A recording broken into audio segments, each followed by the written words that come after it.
The Casebook of Sherlock Holmes. The Adventure of the Mazarin Stone. Written by Arthur Conan Doyle.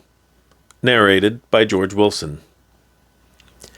It was pleasant to Dr. Watson to find himself once more in the untidy room of the first floor in Baker Street, which had been the starting point of so many remarkable adventures.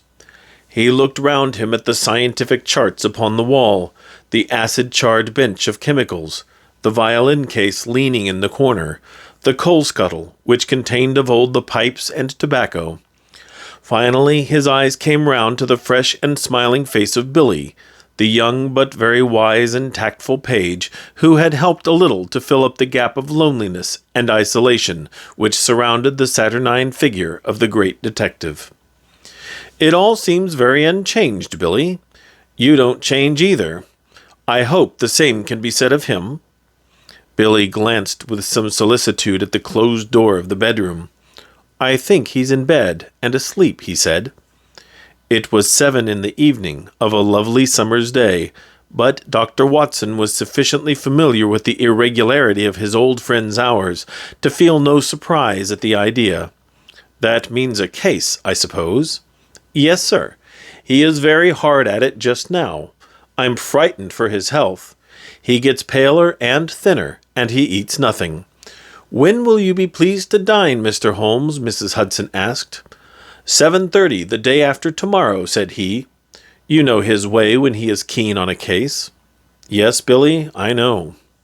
"He's following someone. Yesterday he was out as a workman looking for a job. Today he was an old woman. Fairly took me in, he did, and I ought to know his ways by now."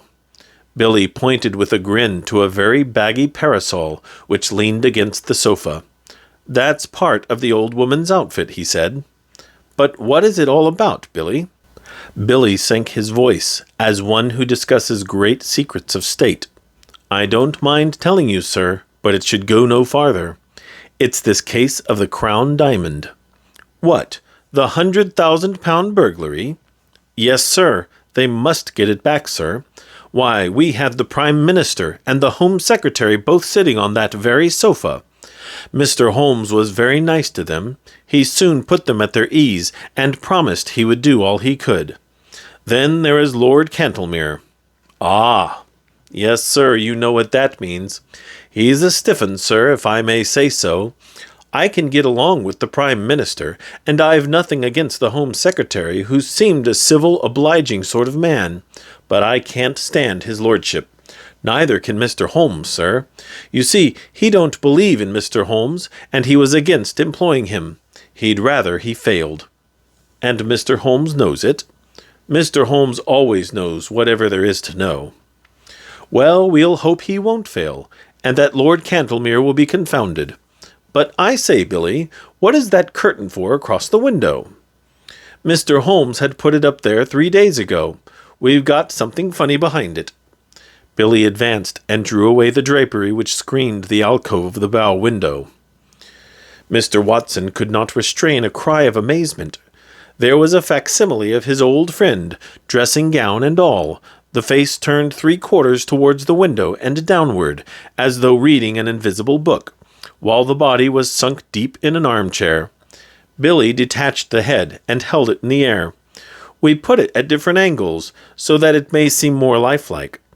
I wouldn't dare touch it if the blind were not down, but when it's up you can see this from across the way." "We've used something of the sort once before." "Before my time," said Billy. He drew the window curtains apart and looked out into the street. "There are folk who watch us from over yonder. I can see a fellow now at the window. Have a look for yourself." Watson had taken a step forward when the bedroom door opened, and the long, thin form of Holmes emerged, his face pale and drawn, but his step and bearing as active as ever. With a single spring he was at the window, and had drawn the blind once more. "That will do, Billy," said he. "You were in danger of your life then, my boy, and I can't do without you just yet.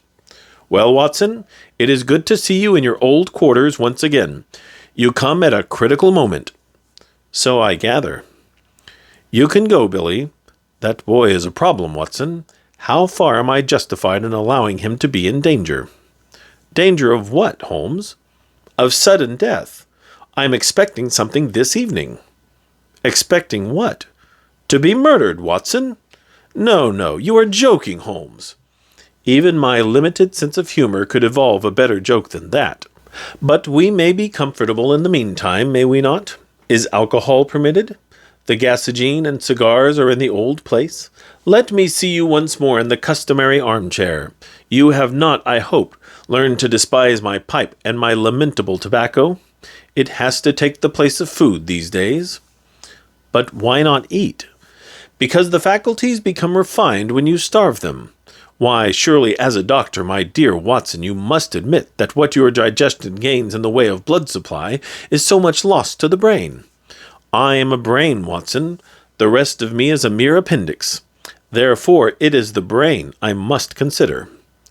But this danger, Holmes? Ah, yes, in case it should come off, it would perhaps be as well that you should burden your memory with the name and address of the murderer. You can give it to Scotland Yard with my love and a parting blessing. Silvius is the name. Count Negretto Silvius. Write it down, man, write it down. 136 Moorside Gardens, N.W. Got it? Watson's honest face was twitching with anxiety. He knew only too well the immense risks taken by Holmes, and was well aware that what he said was more likely to be understatement than exaggeration. Watson was always the man of action, and he rose to the occasion. Count me in, Holmes. I have nothing to do for a day or two. Your morals don't improve, Watson. You have added fibbing to your other vices. You bear every sign of the busy medical man, with calls on him every hour. Not such important ones, but can't you have this fellow arrested? Yes, Watson, I could. That's what worries him so. But why don't you? Because I don't know where the diamond is. Ah, Billy told me. The missing crown jewel. Yes, the great yellow Mazarin stone. I've cast my net, and I have my fish, but I have not got the stone. What is the use of taking them? We can make the world a better place by laying them by the heels, but that is not what I am out for. It's the stone I want. And is this Count Silvius one of your fish? Yes, and he's a shark. He bites. The other is Sam Merton, the boxer. Not a bad fellow, Sam, but the Count has used him. Sam's not a shark. He is a great big silly bull-headed gudgeon, but he is flopping about in my net all the same. Where is this Count Silvius? I've been at his very elbow all the morning. You've seen me as an old lady, Watson. I was never more convincing. He actually picked up my parasol for me once. By your leave, madam, said he. Half Italian, you know, and with the southern graces of manner when in the mood, but a devil incarnate in the other mood. Life is full of whimsical happenings, Watson. It might have been a tragedy. Well, perhaps it might. I followed him to old Straubenzie's workshop in the Minories. Straubenzee made the air gun, a very pretty bit of work, as I understand, and I rather fancy it is in the opposite window at the present moment. Have you seen the dummy? Of course, Billy showed it to you. Well, it may get a bullet through its beautiful head at any moment. Ah, Billy, what is it? The boy had reappeared in the room with a card upon a tray. Holmes glanced at it with raised eyebrows and an amused smile. The man himself. I had hardly expected this. Grasp the nettle, Watson, a man of nerve. Possibly you have heard of his reputation as a shooter of big game. It would indeed be a triumphant ending to his excellent sporting record if he added me to his bag. This is a proof that he feels my toe very close behind his heel. Send for the police. I probably shall, but not just yet. Would you glance carefully out of the window, Watson, and see if anyone is hanging about in the street? Watson looked warily round the edge of the curtain. Yes, there is one rough fellow near the door. That will be Sam Merton, the faithful but rather fatuous Sam. Where is this gentleman, Billy? In the waiting room, sir. Show him up when I ring. Yes, sir. If I am not in the room, show him in all the same. Yes, sir. Watson waited until the door was closed, and then he turned earnestly to his companion. Look here, Holmes, this is simply impossible. This is a desperate man who sticks at nothing. He may have come to murder you. I should not be surprised. I insist upon staying with you. You would be horribly in the way. In his way? No, my dear fellow, in my way. Well, I can't possibly leave you. Yes, you can, Watson, and you shall, for you have never failed to play the game. I am sure you will play it to the end. This man has come for his own purpose, but he may stay for mine. Holmes took out his notebook and scribbled a few lines. Take a cab to Scotland Yard, and give this to Youghal of the CID. Come back with the police. The fellow's arrest will follow. I'll do that with joy. Before you return, I may have just time enough to find out where the stone is. He touched the bell. I think we will go out through the bedroom. The second exit is exceedingly useful. I rather want to see my shark without his seeing me, and I have, as you will remember, my own way of doing it. It was, therefore, an empty room, into which Billy, a minute later, ushered Count Silvius. The famous game-shot, sportsman, and man about town was a big, swarthy fellow, with a formidable dark mustache shading a cruel, thin-lipped mouth, and surmounted by a long, curved nose like the beak of an eagle. He was well dressed, but his brilliant necktie, shining pin, and glittering rings were flamboyant in their effect. As the door closed behind him, he looked round him with fierce, startled eyes, like one who suspects a trap at every turn. Then he gave a violent start as he saw the impassive head and the collar of the dressing-gown which projected above the armchair in the window. At first his expression was one of pure amazement. Then the light of a horrible hope gleamed in his dark, murderous eyes. He took one more glance round to see that there were no witnesses, and then, on tiptoe, his thick stick half raised, he approached the silent figure. He was crouching for his final spring and blow when a cool, sardonic voice greeted him from the open bedroom door. "Don't break it, Count! Don't break it!" The assassin staggered back, amazement in his convulsed face. For an instant he half raised his loaded cane once more, as if he would turn his violence from the effigy to the original. But there was something in that steady grey eye and mocking smile which caused his hand to sink to his side. "It's a pretty little thing," said Holmes, advancing towards the image. "Tavernier, the French modeller, made it. He is as good at waxworks as your friend Straubenzee is at air guns." "Air guns, sir? What do you mean?" "Put your hat and stick on the side table. Thank you. Pray take a seat. Would you care to put your revolver out also? Oh, very good, if you prefer to sit upon it. Your visit is really most opportune, for I wanted badly to have a few minutes' chat with you." The Count scowled, with heavy, threatening eyebrows. "I, too, wished to have some words with you, Holmes. That is why I am here. I won't deny that I intended to assault you just now." Holmes swung his leg on the edge of the table. "I rather gathered that you had some idea of the sort in your head," said he. "But why these personal attentions?" "Because you have gone out of your way to annoy me. Because you have put your creatures upon my track." "My creatures? I assure you no." "Nonsense. I have had them followed. Two can play at that game, Holmes." "It is a small point, Count Silvius, but perhaps you would kindly give me my prefix when you address me. You can understand that, with my routine of work, I should find myself on familiar terms with half the rogues' gallery, and you will agree that exceptions are invidious." "Well, Mr. Holmes, then." "Excellent. But I assure you, you are mistaken about my alleged agents." Count Silvius laughed contemptuously. "Other people can observe as well as you. Yesterday there was an old sporting man. Today it was an elderly woman. They held me in view all day." "Really, sir, you compliment me. Old Baron Dowson said the night before he was hanged that in my case what the law had gained, the stage had lost. And now you give my little impersonations your kindly praise." "It was you yourself?" Holmes shrugged his shoulders. "You can see in the corner the parasol which you so politely handed to me in the Minories before you began to suspect." "If I had known you might never have seen this humble home again, I was well aware of it. We all have neglected opportunities to deplore. As it happens, you did not know, so here we are." The Count's knotted brows gathered more heavily over his menacing eyes. "What you say only makes the matter worse. It was not your agents, but your play-acting, busybody self. You admit that you have dogged me. Why?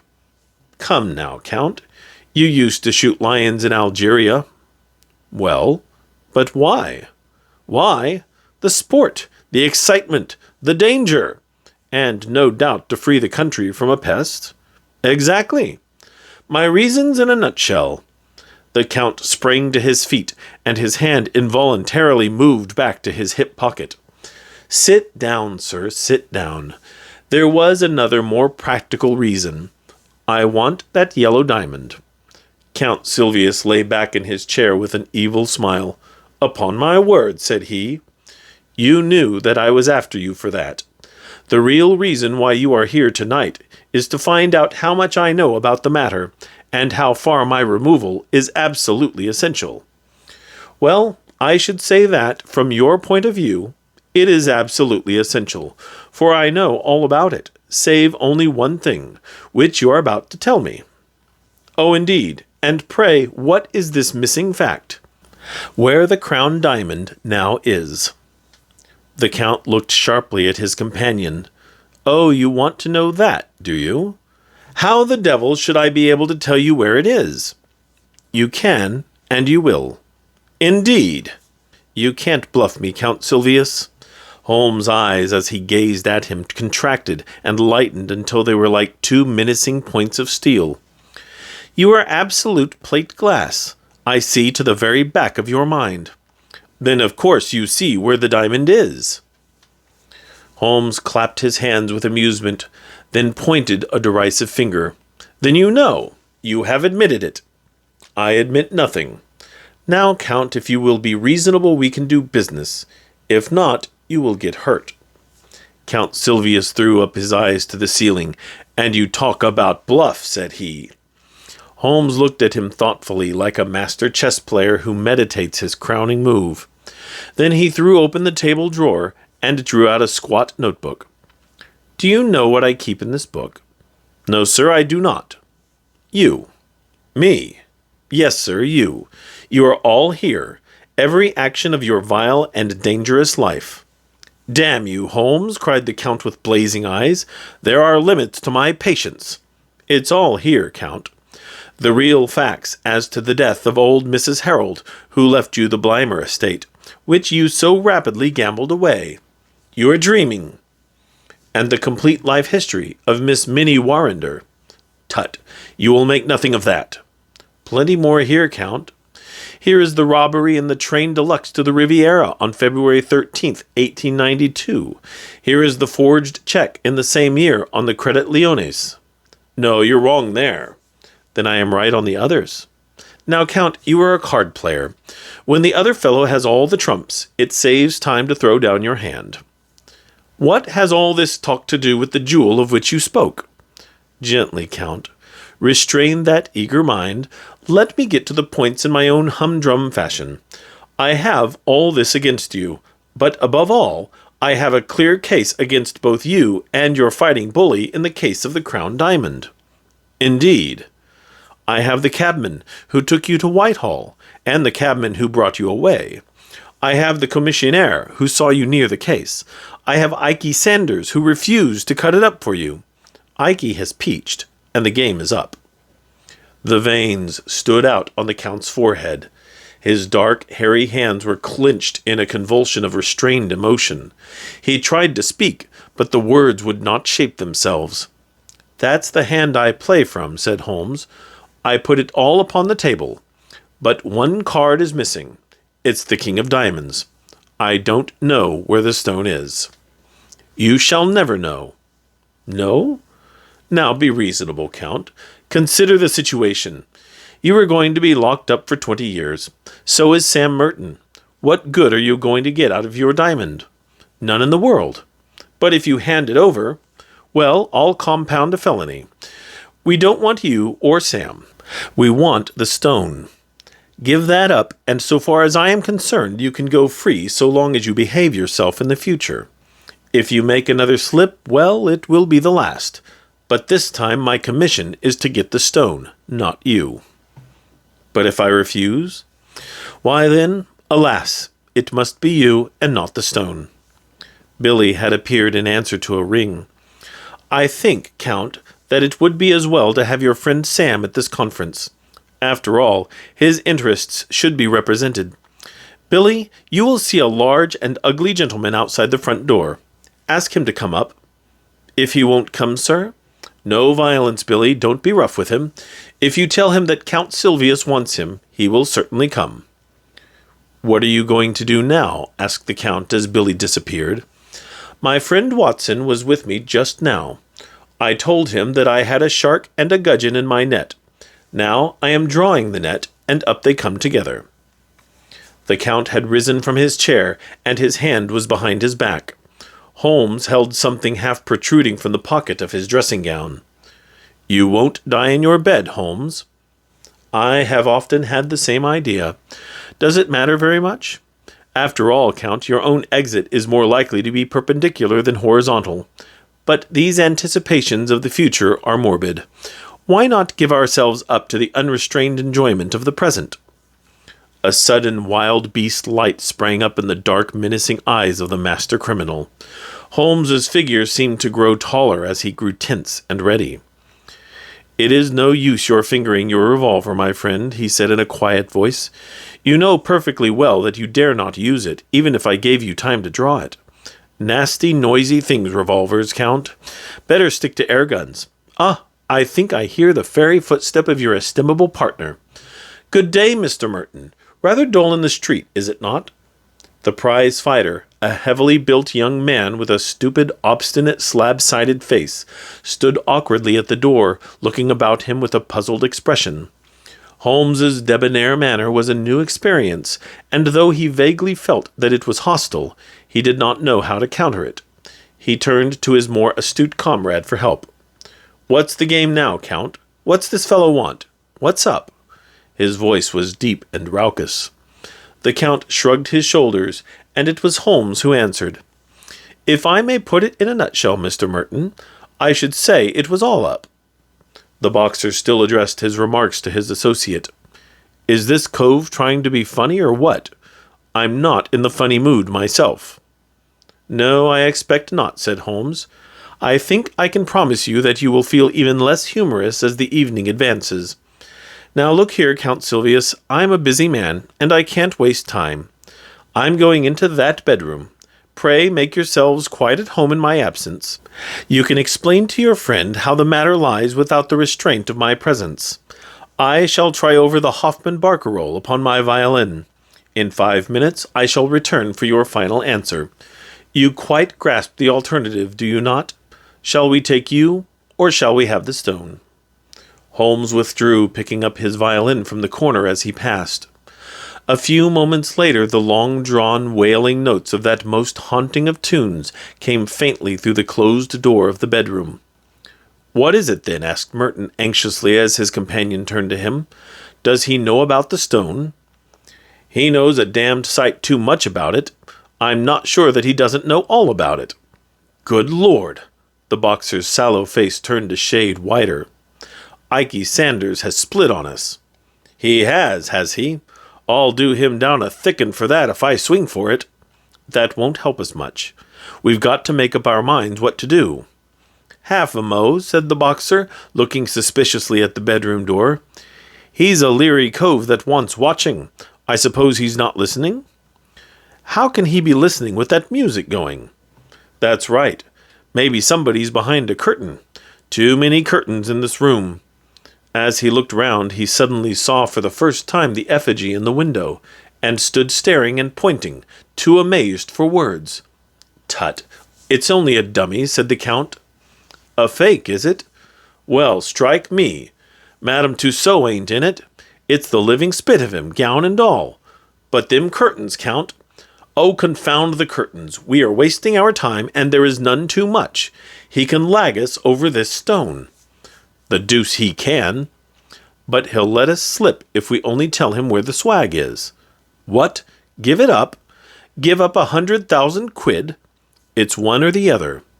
Merton scratched his short-cropped pate. He's alone in there. Let's do him in. If his light were out, we should have nothing to fear. The Count shook his head. He is armed and ready. If we shot him, we could hardly get away in a place like this. Besides, it's likely enough that the police know whatever evidence he has got. Hullo, what was that? There was a vague sound which seemed to come from the window. Both men sprang round, but all was quiet. Save for the one strange figure seated in the chair, the room was certainly empty. Something in the street, said Merton. Now look here, governor. You've got the brains. Surely you can think a way out of it. If slugging is no use, then it's up to you. I've fooled better men than he, the Count answered. The stone is here in my secret pocket. I take no chances leaving it about. It can be out of England tonight and cut into 4 pieces in Amsterdam before Sunday. He knows nothing of Van Setter. I thought Van Setter was going next week. He was, but now he must get off by the next boat. One or other of us must slip round with the stone to Lime Street and tell him. But the false bottom ain't ready. Well, he must take it as it is and chance it. There's not a moment to lose. Again, with the sense of danger which becomes an instinct with the sportsman, he paused and looked hard at the window. Yes, it was surely from the street that the faint sound had come. As to Holmes, he continued, we can fool him easily enough. You see, the damned fool won't arrest us if he can get the stone. Well, we'll promise him the stone. We'll put him on the wrong track about it, and before he finds that it is the wrong track, it will be in Holland, and we out of the country. That sounds good to me, cried Sam Merton with a grin. You go on and tell the Dutchman to get a move on him. I'll see this sucker and fill him up with a bogus confession. I'll tell him that the stone is in Liverpool. Confound that whining music. It gets on my nerves. By the time he finds it isn't in Liverpool, it will be in quarters, and we on the blue water. Come back here out of a line with that keyhole. Here is the stone. I wonder you dare carry it. Where could I have it safer? If we could take it out of Whitehall, someone else could surely take it out of my lodgings. Let's have a look at it. Count Silvius cast a somewhat unflattering glance at his associate, and disregarding the unwashed hand which was extended towards him. What, do you think I'm going to snatch it off ye? See here, mister, I'm getting a bit tired of your ways. Well, no offense, Sam. We can't afford to quarrel. Come over to the window if you want to see the beauty properly. Now hold it to the light. Here. Thank you. With a single spring, Holmes had leaped from the dummy's chair and had grasped the precious jewel. He held it now in one hand, while his other pointed a revolver at the Count's head. The 2 villains staggered back in utter amazement. Before they had recovered, Holmes had pressed the electric bell. No violence, gentlemen, no violence, I beg of you. Consider the furniture. It must be very clear to you that your position is an impossible one. The police are waiting below. The Count's bewilderment overmastered his rage and fear. But how the deuce, he gasped. Your surprise is very natural. You are not aware that a second door from my bedroom leads behind that curtain. I fancied that you must have heard me when I displaced the figure, but luck was on my side. It gave me a chance of listening to your racy conversation, which would have been painfully constrained had you been aware of my presence. The Count gave a gesture of resignation. We give you best, Holmes. I believe you are the devil himself. Not far from him, at any rate, Holmes answered with a polite smile. Sam Merton's slow intellect had only gradually appreciated the situation. Now, as the sound of heavy steps came from the stairs outside, he broke silence at last. A fair cop, said he. But I say, what about that bloomin' fiddle? I hear it yet. Tut, tut, Holmes answered. You are perfectly right. Let it play. These modern gramophones are a remarkable invention. There was an inrush of police. The handcuffs clicked, and the criminals were led to the waiting cab. Watson lingered with Holmes, congratulating him upon this fresh leaf added to his laurels. Once more their conversation was interrupted by the imperturbable Billy with his card tray. Lord Cantlemere, sir. "Show him up, Billy. This is the eminent peer who represents the very highest interests," said Holmes. "He is an excellent and loyal person, but rather of the old regime. Shall we make him unbend? Dare we venture upon a slight liberty? He knows, we may conjecture, nothing of what has occurred." The door opened to admit a thin, austere figure with a hatchet face and drooping mid-Victorian whiskers of a glossy blackness which hardly corresponded with the rounded shoulders and feeble gait. Holmes advanced affably and shook an unresponsive hand. "How do you do, Lord Cantlemere? It is chilly for the time of year, but rather warm indoors. May I take your overcoat?" "No, I thank you. I will not take it off." Holmes laid his hand insistently upon the sleeve. "Pray allow me. My friend Dr. Watson would assure you that these changes of temperature are most insidious." His lordship shook himself free with some impatience. "I am quite comfortable, sir. I have no need to stay. I have simply looked in to know how your self-appointed task was progressing." "It is difficult, very difficult. I feared that you would find it so." There was a distinct sneer in the old courtier's words and manner. "Every man finds his limitations, Mr. Holmes, but at least it cures us of the weakness of self-satisfaction." "Yes, sir, I have been much perplexed." "No doubt." "Especially upon one point. Possibly you could help me upon it." "You apply for my advice rather late in the day. I thought that you had your own all-sufficient methods. Still, I am ready to help you." "You see, Lord Cantlemere, we can no doubt frame a case against the actual thieves." "When you have caught them." "Exactly. But the question is, how shall we proceed against the receiver?" "Is this not rather premature?" "It is as well to have our plans ready. Now, what would you regard as final evidence against the receiver?" "The actual possession of the stone." "You would arrest him upon that?" "Most undoubtedly." Holmes seldom laughed, but he got as near it as his old friend Watson could remember. "In that case, my dear sir, I shall be under the painful necessity of advising your arrest."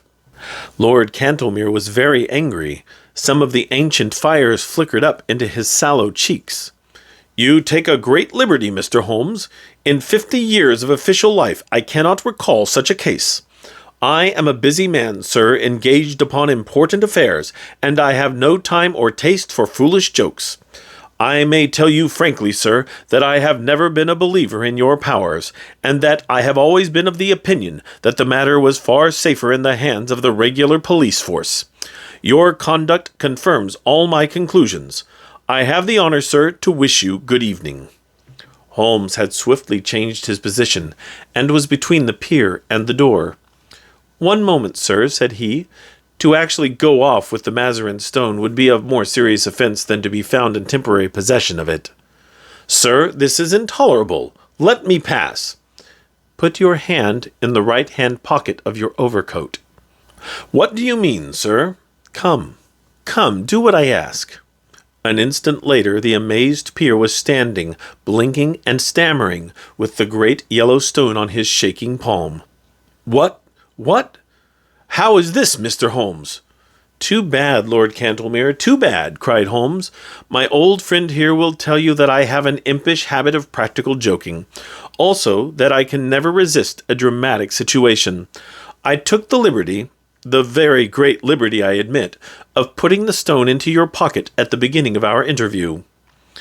The old peer stared from the stone to the smiling face before him. "Sir, I am bewildered, but yes, it is indeed the Mazarin stone. We are greatly your debtors, Mr. Holmes. Your sense of humor may, as you admit, be somewhat perverted, and its exhibition remarkably untimely.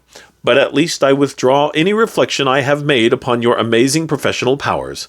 But how? The case is but half finished. The details can wait. No doubt, Lord Cantlemere, your pleasure in telling of this successful result in the exalted circle to which you return will be some small atonement for my practical joke. Billy, you will show his lordship out, and tell Mrs. Hudson that I should be glad if she would send up dinner for 2 as soon as possible."